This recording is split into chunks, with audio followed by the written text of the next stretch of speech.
Hi நண்பர்களே, இது Tamil comic verse comics பிரிவுகளுக்கான சேனல்.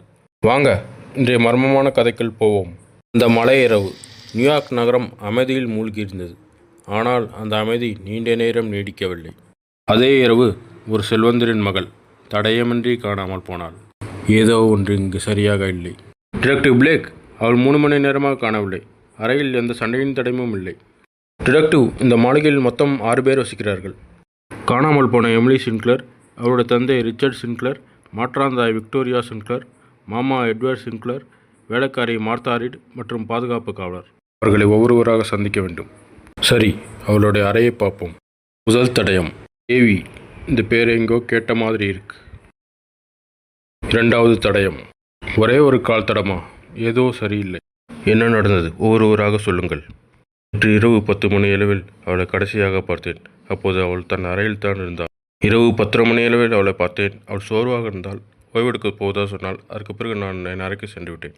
நான் என் அறையில் தான் இருந்தேன். எந்தவிதமான சத்தமும் கேட்கவில்லை. ஆனால் நள்ளிரவு நேரத்தில் மேல் மாடி அடுத்தடத்தில் யாரோ நடந்து செல்லும் சத்தம் கேட்டது. அந்த நேரத்தில் நான் வெளியே போய் பார்க்கவில்லை.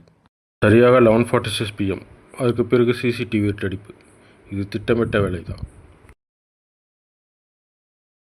இந்த நொடியில் அவன் தனியாக இல்லை என்பதை உணர்ந்தான். யார் நீ? அவன் தப்பிச் செல்லும் முன் அவனை நெருங்க வேண்டும். ஒவ்வொரு தாவலிலும் முன்னே விட முன்னேறினான். ஆனால் இந்த முறை அவன் தப்ப முடியாது. இந்த முறை நீ தப்ப முடியாது. அவன் திரும்பியவுடன் பிளேக் முதலடி கொடுத்தார். அவனை சுவரில் மோதி பிடித்து கட்டுப்படுத்தினார். ஆனால் இந்த போராட்டத்தில் பிளேக் கவனிக்காத ஒன்று நடந்தது. அவனின் முகமுடியை இழுத்து பார்க்க முயன்றார். எதிர்பாராத விதமாக அவன் ஒரு புகைக்குண்டை எடுத்தான். இந்த நொடியில் புகை முழு கூரையை மூடத் தொடங்கியது. புகை கலைந்த போது இது ஒரு சாதாரண காணாமல் போன வழக்கில்லை. இது ஒரு நிழலமைப்பின் தொடக்கம்.